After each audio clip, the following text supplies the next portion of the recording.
नमस्ते। मैं 89 page number 89 गोदान उपन्यास का वाचन कर रही हूँ। अभी तक का मैंने वीडियो बना दिया है। अब 89 का वाचन करती हूँ।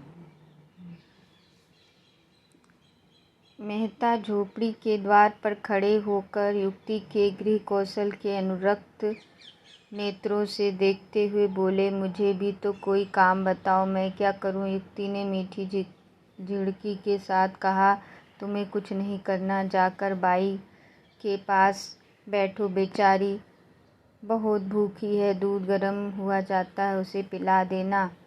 उसने एक घड़े से आटा निकाला और गूँथने लगी। मेहता उसके अंगों का विलास देखते रहे। युक्ति भी रह रह कर उन्हें कनखियों से देखकर अपना काम करने लगी। मालती ने पुकारा, तुम वहाँ क्यों खड़े हो?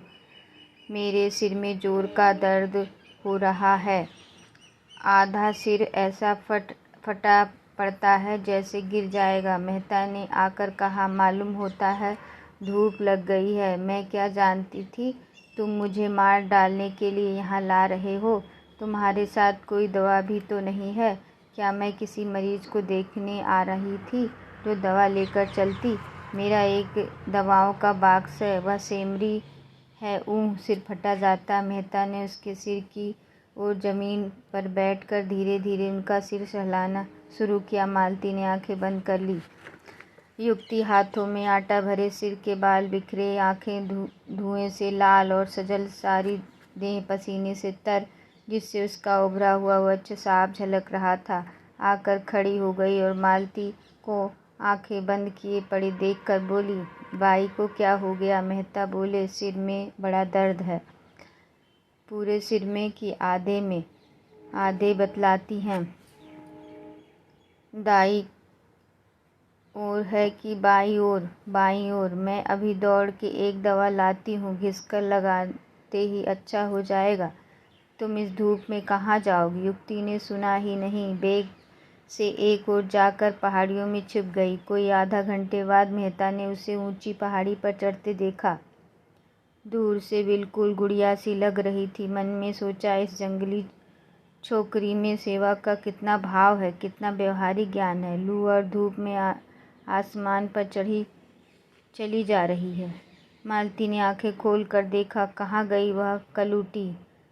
गजब की काली है, जैसे अबनूश का कुंदा। इसे भेज दो, राय साहब से कहाए कार यहाँ भेज दे। इस तपिश में मेरा दम निकला जाएगा।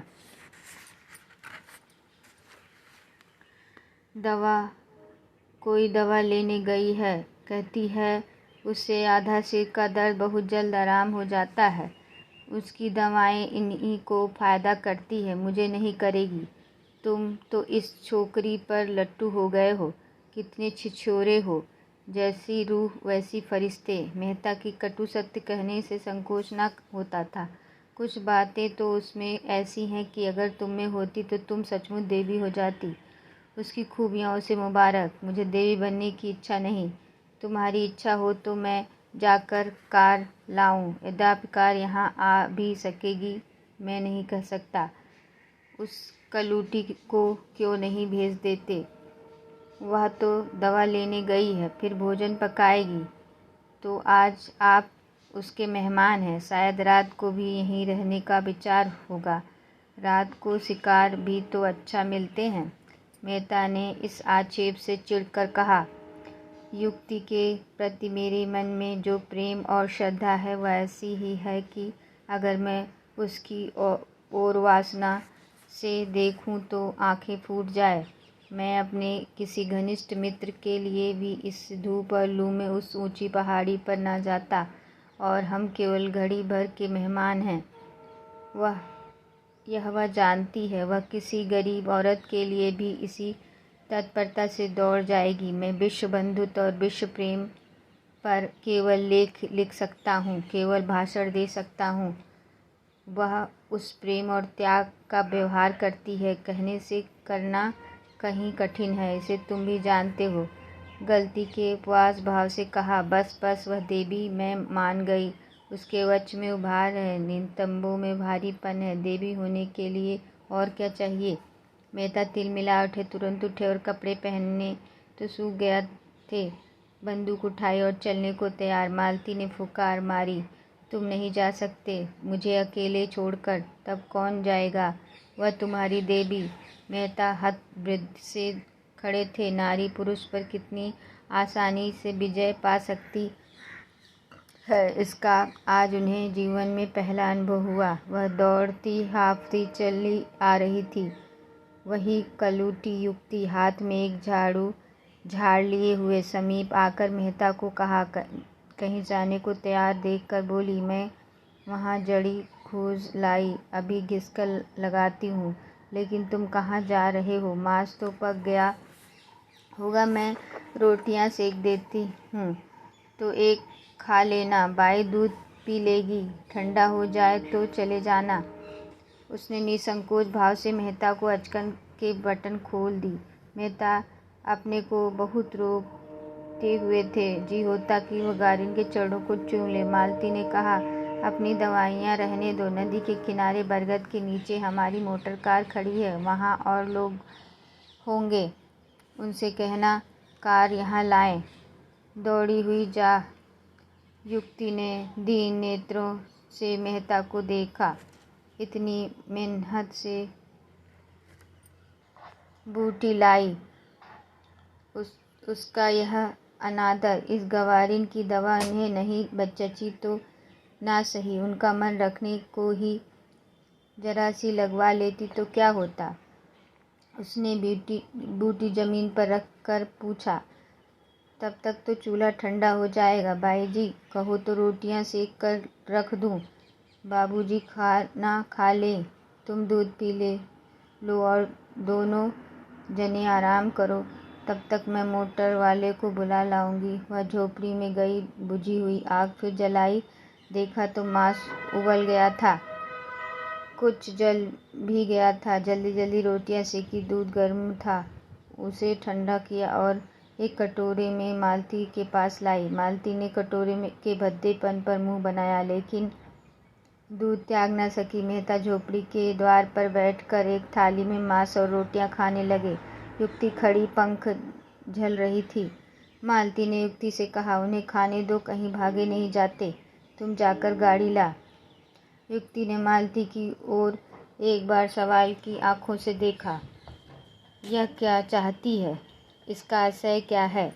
उसे मालती के चेहरे पर रोगियों की सी नम्रता और कृतज्ञता और याचना न दिखाई दी। उसकी जगह अभिमान प्रमाद की झलक थी। गवारी मनोभाव को पहचानने में चतुर थी। बोली, मैं किसी की लौंडी नहीं हूँ बाई जी, तुम बड़ी हो, अपने घर की बड़ी हो, मैं तुमसे कुछ मांगने को तो नहीं जाती, मैं गाड़ी लेने न जाऊंगी। मालती ने डांटा, अच्छा तूने गुस्ताखी पर कमर बांधी, बता तू किसके इलाके में रहती है? यह राय साहब का इलाका है, तो तुझे इन्हीं राय साहब के हाथों हंटर से पिटवाऊंगी। मुझे पिटवाने से तुम्हें सुख मिले तो पिटवा लेना बाई जी, कोई रानी महारानी थोड़े हूँ कि लश्कर भेजनी पड़ेगी। मेहता ने दो चार कौर निगले थे कि मालती की यह बातें सुनी और कंठ में अटक गया। जल्दी से हाथ धोए और बोले, वह नहीं जाएगी, मैं जा रहा हूँ। मालती भी खड़ी हो गई। उसे जाना पड़ेगा। मेहता ने अंग्रेजी में कहा, उसका अपमान करके तुम अपना सम्मान बढ़ा नहीं रही हो मालती? मालती ने फटकार बताई, ऐसी तो लौंडियाँ मर्दों को पसंद आती जिसमें और कोई गुण हो ना हो, उसकी टहल दौड़ दौड़ कर प्रसन्न मन से करे और अपना भाग्य सराहे कि इस पुरुष ने मुझसे यह काम करने को तो कहा। वह देवियाँ हैं, शक्तियाँ हैं, विभूतियाँ हैं। मैं समझती थी वह पुरुषार्थ तुम में कम से कम नहीं है, लेकिन अंदर से संस्कार से तुम भी वही बर्बर हो। मेहता मनोविज्ञान के पंडित थे। मालती के मनोरहस्य को समझ रहे थे। ईर्ष्या का ऐसा अनोखा उदाहरण उन्हें कभी न मिला था। उस रमणी में जो इतनी मृदु स्वभाव, इतनी उदार, इतनी प्रसन्न मुख थी, ईर्ष्या की ऐसी प्रचंड ज्वाला। बोले, कुछ भी कहो, मैं उसे न जाने दूंगा। उसकी सेवाओं और कृपाओं का यह पुरस्कार देकर मैं अपने नज़रों में नीच नहीं बन सकता। मेहता के स्वर में कुछ ऐसा तेज था कि मालती धीरे से उठी और चलने को तैयार हो गई। उसने जल कर कहा, अच्छा तो मैं ही जाती हूँ, तुम उसके चरणों की पूजा करके पीछे आना। मालती 2-3 कदम चली ही थी कि मेहता ने युक्ति से कहा, अब मुझे आज्ञा दो बहन, तुम्हारी यह निस्वार्थ सेवा हमेशा याद रहेगी। युक्ति ने दोनों हाथों से सजल नेत्र होकर उन्हें प्रणाम किया और झोपड़ी के अंदर चली गई। दूसरी टोली राय साहब और खन्ना की थी। राय साहब तो अपने उसी रेशमी कुर्ते और रेशमी चादर में थे, मगर खन्ना ने शिकारी सूट डाला था, जो शायद आज ही के दिन के लिए बनवाया था, क्योंकि खन्ना को असमियों के शिकार से इतनी फुर्सत कहाँ थी कि जानवरों का शिकार करते। खन्ना ठिकाने एक हरे रूपवान आदमी थे, गेहुआ रंग, बड़ी बड़ी आंखें, मुंह पर चेचक के दाग, बातचीत में बड़े कुशल। कुछ देर चलने के बाद खन्ना ने मिस्टर मेहता का जिक्र छोड़ दिया, जो कल से ही उनकी मस्तिष्क में राहु की भांति समाये हुए थे। बोले, यह मेहता भी कुछ अजीब आदमी है, मुझे तो कुछ बना हुआ मालूम होता है। राय साहब मेहता की इज्जत करते थे और उन्हें सच्चा और निष्कपट आदमी समझते थे, पर खन्ना से लेन देन का व्यवहार था, कुछ स्वभाव से शांति प्रिय थे, विरोध ना कर सके। बोले, मैं तो उन्हें केवल मनोरंजन की वश समझता हूँ, कभी उनसे बहस नहीं करता, और करना भी चाहूँ तो उतनी विद्या कहाँ से लाऊं। नमस्कार।